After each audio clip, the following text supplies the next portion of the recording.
Alright.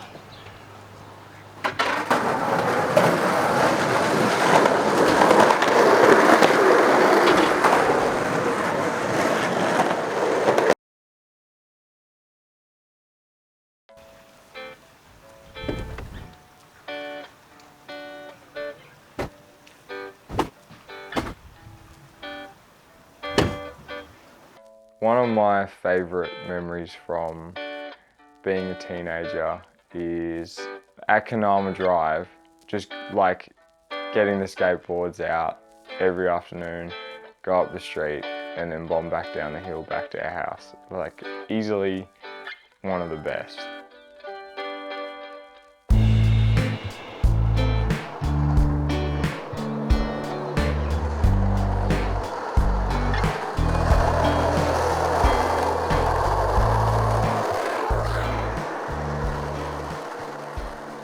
I feel like the hardest part of growing up is accepting that you kind of only get to do it once. Like you always wish you knew more. Like looking back, you're like, I wish I knew what I knew now.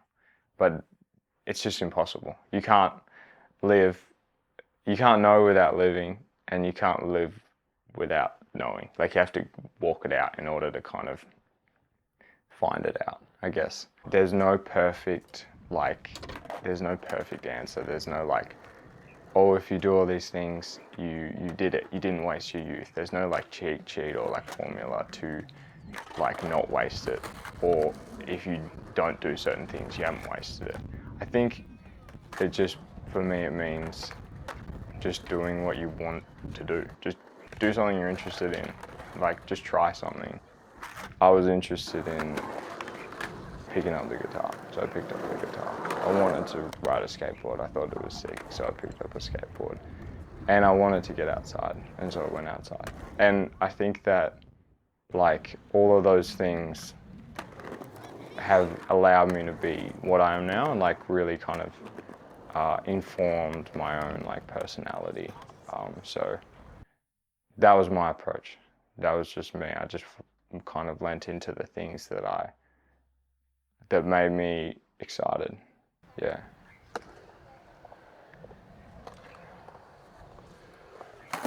One of my biggest learning experiences, I would say, growing up would be learning to fail.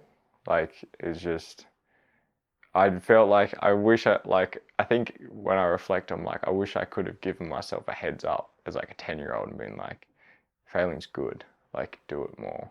Because it took me a little while to understand how important it is and like how beneficial it is for getting better at something. Like for so long, I kind of like dreaded the thought of failing something. And there were times where like I'd try to do something, but I'd fail, and then I would be like, that's it. I have to quit. I have to give up. Or I would feel disheartened. But I think that was something that I really was glad that I learned as time has gone on, and now I see failure a little differently. And that kind of helps a lot. There are some like household memories of me failing, and one in particular is I'm at school, I'm doing like a acoustic instrumental. There's this song in a Kung Fu Panda movie where, anyway, it was like one of the themes.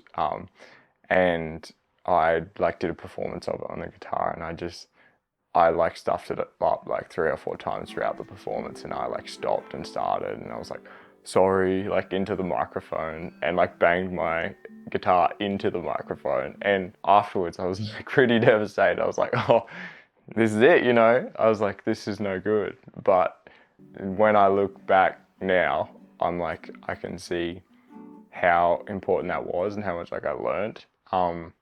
So I think I realized, I didn't actually realize how important failure was until I was probably 19. And when I really was like, oh, okay, I get it now. I get it a little more. It's not the end of the world, and it's actually kind of good. Cute. Yeah, it's really nice.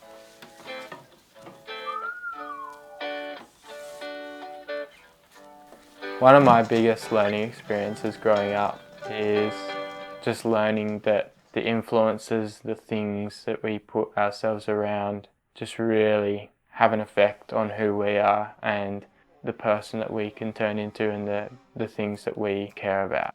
That's crazy. I want to hear this one.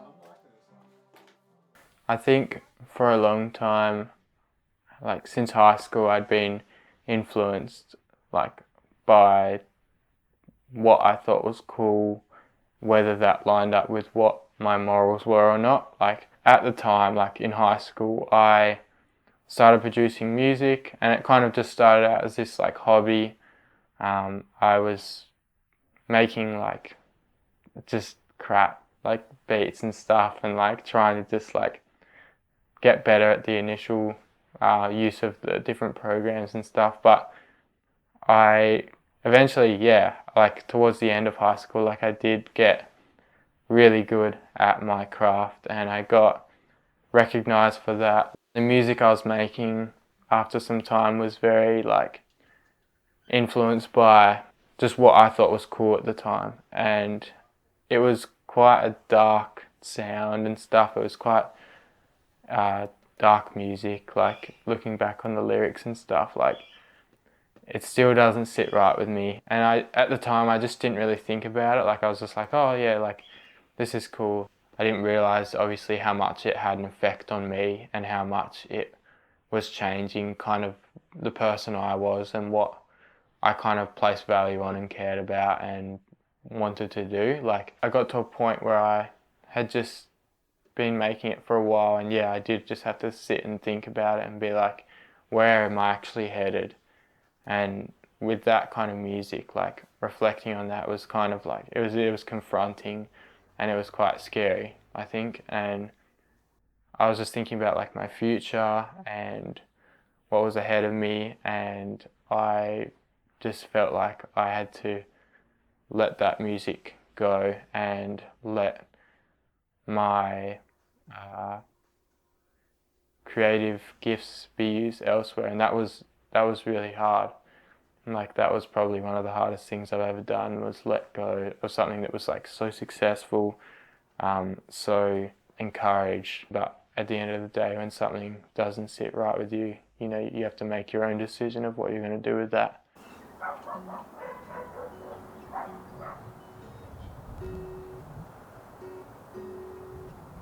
The hardest part for me growing up in life has probably been just the reality that life isn't always going to be as sweet as we want it to be.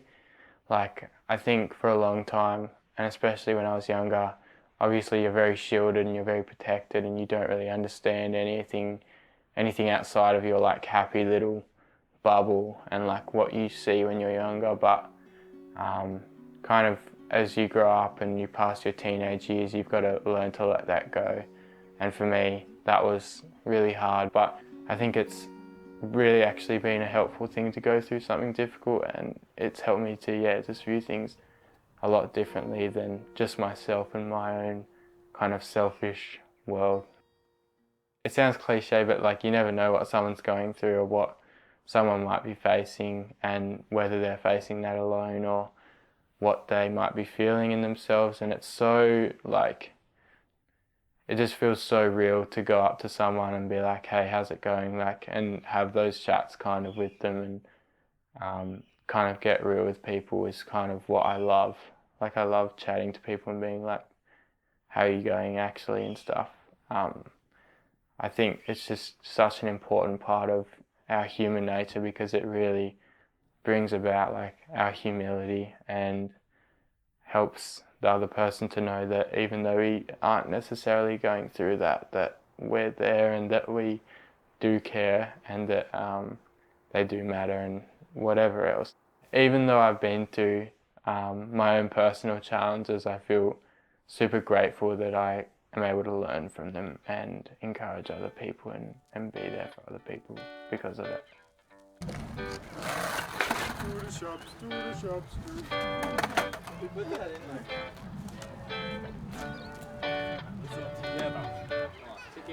I think the hardest part about growing up is leaving all the memories behind. Like you get to the stage where you're probably getting to teen adult age, and you look back and you're like, wow, all those people, all those old guys telling me not to waste my time and enjoy being a kid were right. Like they're honestly on the right track. While you're young, you have so much potential, and you have to kind of take charge of that potential.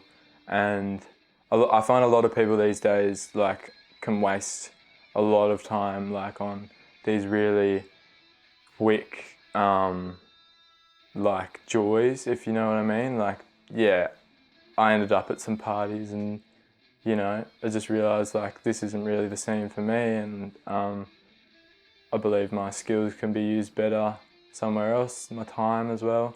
I find those people that end up being the greatest of the greats are the ones that like take time to hone the skills that they enjoy and find the things that they really love. And you've got to take charge in that, because the things that bring you joy the most, that's your privilege. You've got to just go for that. I find that you should find things that you can enjoy as your youthful self, but then take into the future with you, that go into careers and that kind of thing. And it doesn't have to be something, I don't know, uni or something specific like that, but your dreams and passions. Like for me, it's been songwriting, becoming a musician, and like skating's just been something that can get me through the day-to-day. Just a lot of joy comes from that.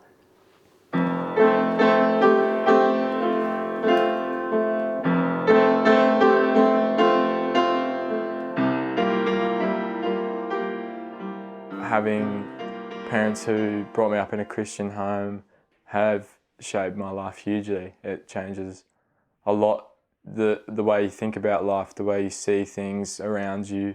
When times are tough and, you know, you're getting in your own head and you're thinking like, how am I going to get out of this? This is too much for me. Having God there and having the faith that I have in my life and a lot of others do is really important, because it gives you something to lean on, gives you this feeling of it's really not that big of a deal. Like no matter what happens in life, you're going to be okay.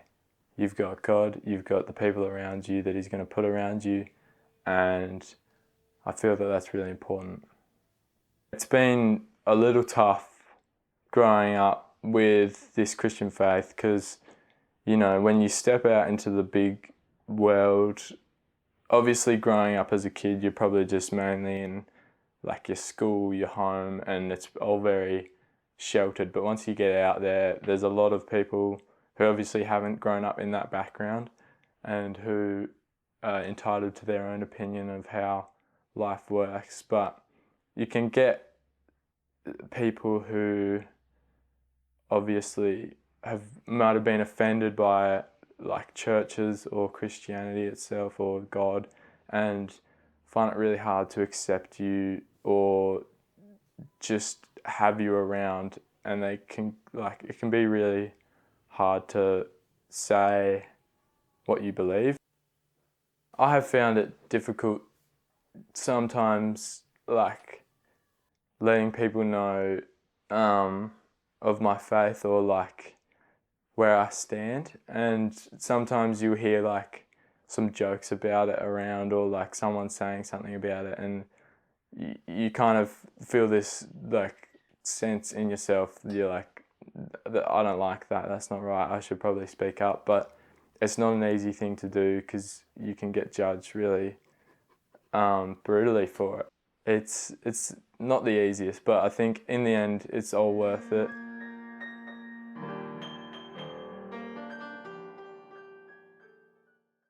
What's your experience of being the youngest child been like?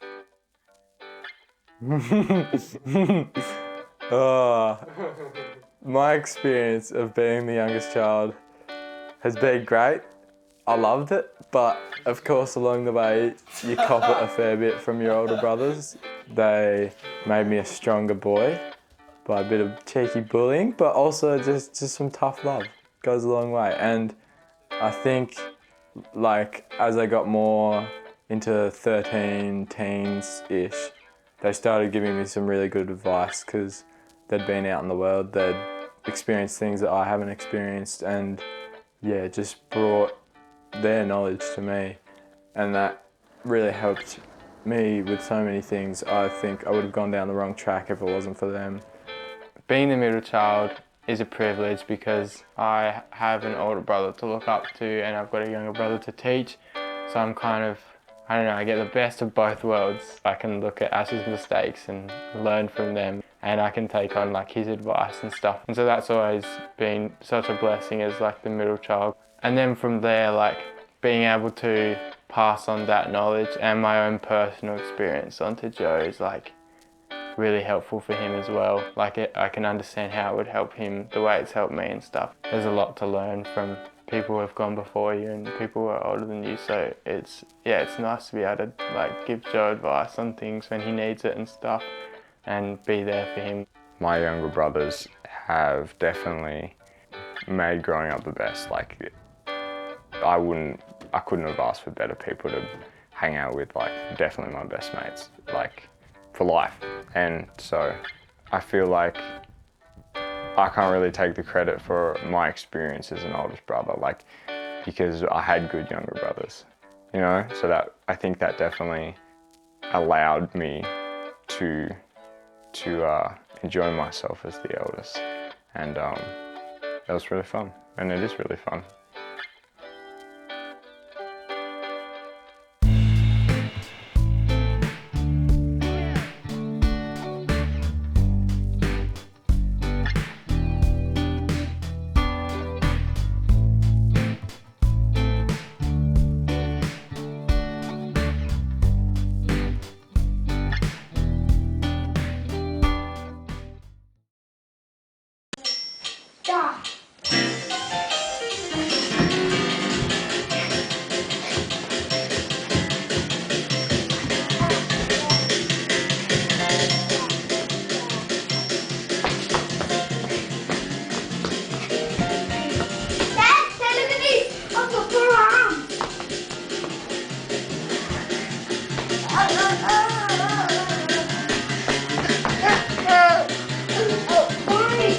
Oh,